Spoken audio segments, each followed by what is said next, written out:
The Who's at home. Welcome once again to the Tin Dog Podcast.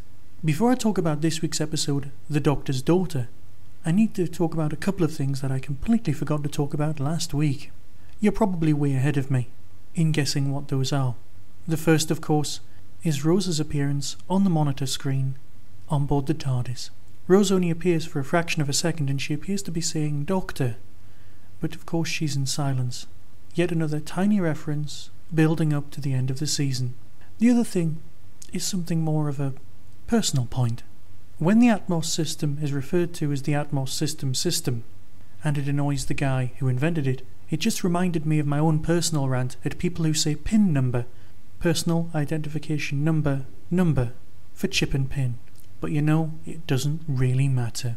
This week's podcast is dedicated to James Johnson from Big Lake, USA. Thanks for contributing to the running of the Tin Dog Podcast. Thanks, James. And so onwards to talk about The Doctor's Daughter. For an entire week, Doctor Who forums had been alive with chat. You see, in the classic series, we really didn't know that much about the Doctor's family. But we did know some things. We knew that the Doctor was a granddad. Indeed, many people might think he is the original grandfather from the Grandfather Paradox, but that's for the end of this conversation rather than the beginning. Susan was the first Doctor's first companion. Now some people would say that an adopted granddaughter. However, in the 5 Doctors, when the first Doctor and Susan meet up once again after all these years, she's the one who says, "Look, Doctor, we're on Gallifrey." Which means she is from Gallifrey and has a knowledge of the place. Well, to me. Other people may argue otherwise. Now Susan left the Doctor after the story The Daleks' Invasion of Earth. She's in the year 2200 and something. We were never quite completely sure when it was, but it was definitely the future in London. And as far as the TV audience is concerned, that's where she still is. So the fact that she may have died in the Time War is just interesting. And so that's the Doctor's granddaughter, which implies that he has children, resulting in the next generation. Colin Baker's Doctor talked about an uncle, while the 3rd Doctor sometimes talked about his childhood. It's the 2nd Doctor who says, "You probably can't remember your family." Oh yes, I can when I want to, but that's the point really. I have to really want to bring them back in front of my eyes. The rest of the time they sleep in my mind, and I forget, and so will you. Oh yes, you will. You'll find there's so much else to think about, to remember. Our lives are different to anybody else's. That's the exciting thing. Nobody in the universe can do what we are doing. That gives us an insight to the perhaps sad background or possible death of his family. But that was all we knew until Doctor Who came back. Again, we have the 9th Doctor saying things like, "My entire planet died. My whole family. Do you think it never occurred to me to go back and save them?" And even the 10th Doctor, in his first meeting with Martha, mentions that he had a brother. But perhaps the biggest thing was when the Doctor tells Rose, "Easy for you to say, you don't have kids." I was a dad once. What did she say? This all makes us think that this modern interpretation of the Doctor has a whole family, or had a whole family. And so when we knew that the story was called The Doctor's Daughter, we really expected there to be the possibility of some more in-depth work on the Doctor's past. And so that's what the forums were talking about, working out how and who and what could have happened. Eventually, because of last week's fixation on the bubbling hand in a jar, people started to think that it was something to do with cloning, and perhaps that's closer than we thought we'd be. I think the cleverest thing about this story, that almost everything we saw at the end of last week's story was covered in the first minute or so of this week's. in a pre-title sequence we end up with the Doctor's daughter. We can accept, no matter how we feel about the past and the Doctor's family, that this is a perfectly acceptable narrative device to have a character called the Doctor's daughter without her ever having to be Gallifreyan or even a Time Lord. The matter of how Gallifreyans reproduce is something that was covered in great depth in other novels, in spin-off things, CDs and the like. For example, the novel Lungbarrow, which marks the end of the Seventh Doctor's book run, near enough, describes a Gallifrey where whole families are created using genetic material in something called a loom.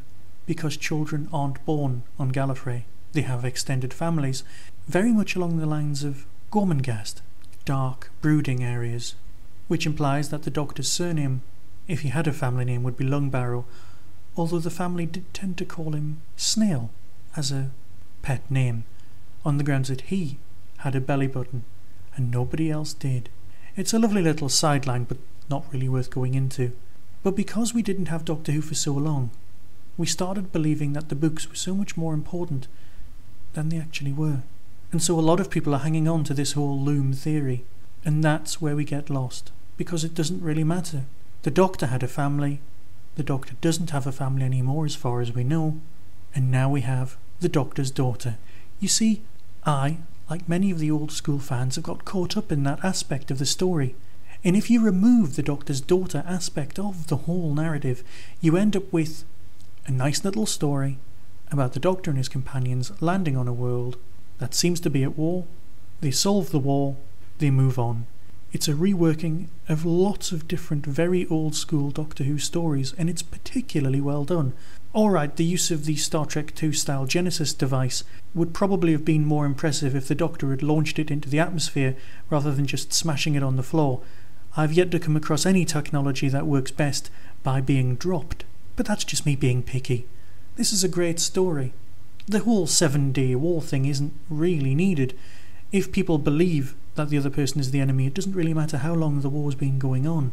How one character is older than the others only really gets on your nerves if you start thinking about it, and let's face it, a lot of things in Doctor Who will kind of make you wonder if you start thinking about it. Don't look too long, don't stare. It's just a great story. Don't think about it too much because you'll start spotting holes. Why would robots build old-fashioned theatres and even include rust? I've got no real issues with this at all. The robots are building places with character, and who's to say how long a day actually lasts?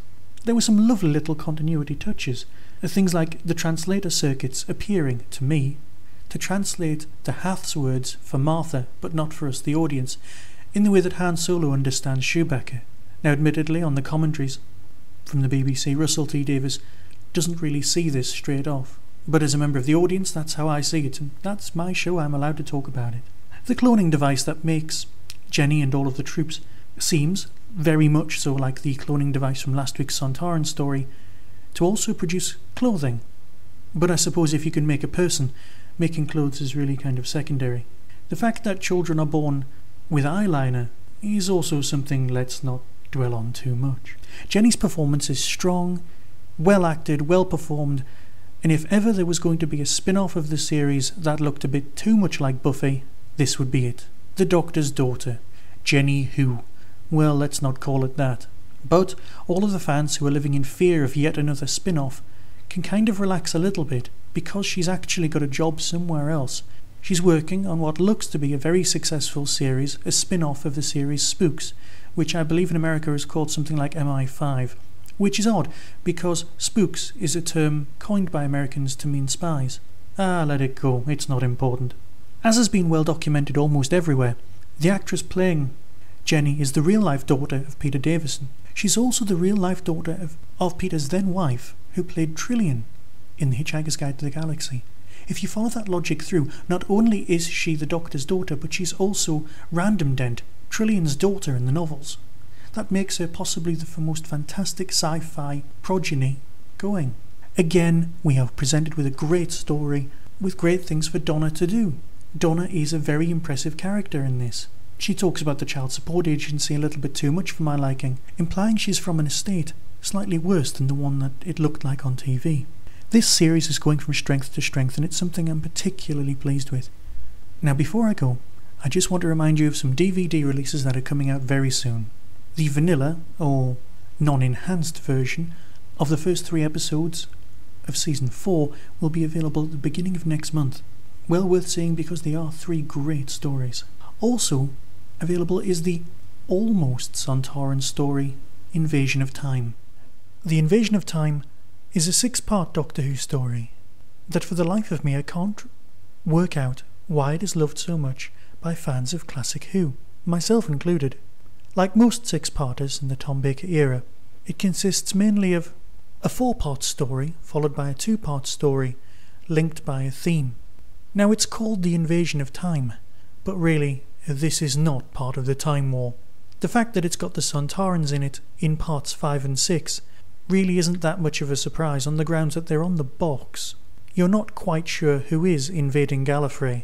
You're not quite sure of a lot of things when you're watching this. You're not quite sure why Leela decides to stay on Gallifrey with Andred, but she does. My only major memory of this from when I was a child was that K9 Mark 1 left and is promptly replaced by K9 Mark 2 in a cardboard box, but of course I'm getting ahead of myself. The basic plot is kind of spurious. The Doctor makes a deal with some unseen aliens, travels to Gallifrey, and promptly lets them invade. You don't really know what side the Doctor's on, and then some shimmering, not particularly well done aliens turn up. On this DVD, however, you do have the option of replacement special effects. I suggest if you do buy this DVD, you switch those on straight away, because the Vardens, the people trying to invade Gallifrey, look so much better this way. Admittedly, their strange squeaky voices haven't been fixed, but you can kind of let that go. They have skeletal appearances, sort of like electricity, and the other slightly touched up effects really help with the whole film. This story was pulled out of the hat at the last minute. Another script had fallen through, and the scriptwriter wrote this story under the pseudonym David Agnew, the same pseudonym that Douglas Adams would eventually use for The City of Death. Like many Doctor Who stories, it looks better and feels better as long as you don't think about it too much. By the time the Sontarans do turn up, you're wondering really what's going on. You do kind of feel sorry for the Sontarans. There's only a handful of them, and they spend most of the time wandering around trying to find someone called Doctor, when of course the Doctor's going around calling himself the President. Something worthy of note, however, is some of the extra performances. There isn't a weak performance in the entire show. In fact, I was rather impressed by the actress playing Rodan, who could quite easily, if the show was shown today, be the 1970s version of Sally Sparrow. We get to see a lot of Gallifrey, and that we have to be grateful for. Mainly because the costumes in the set was left over from The Deadly Assassin. And what else do you get with this? Well, the extras disc has a very nice history of Gallifrey. There are some deleted scenes, mostly running around, and there's the classic Talking Heads making of. There's a short documentary, well, mockumentary about who is David Agnew, which is well intentioned, doesn't quite pull it off. We've seen much better things from the restoration crew. As a child, one of the things I did love about this story was we got to see a lot of the inside of the TARDIS. We got to see lots of other rooms. We got to see the swimming pool, we got to see the workshop. Admittedly, all of these things were filmed in a rather dilapidated hospital, and the brickwork doesn't really make sense, but again you can let that go. It's worth seeing, and especially with the tarted up SFX, I'd recommend this one to any fan of the Sontarans. Before I go, there was one thing I didn't mention, which worried me a little bit in this week's Doctor Who. Donna implies that she's quite willing to travel with the Doctor for as long as he'll have her, which sounded very much like a scene from one of those old war movies where the guy starts saying the things he'll do when he gets home after the war. Things usually go pear-shaped for any character who says something like that. It's a shame, but something I'm sure we'll come to terms with. Be seeing you.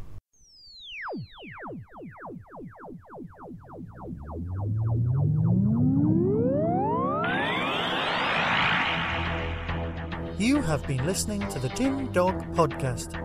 Doctor Who and its associated shows are all trademark of the BBC.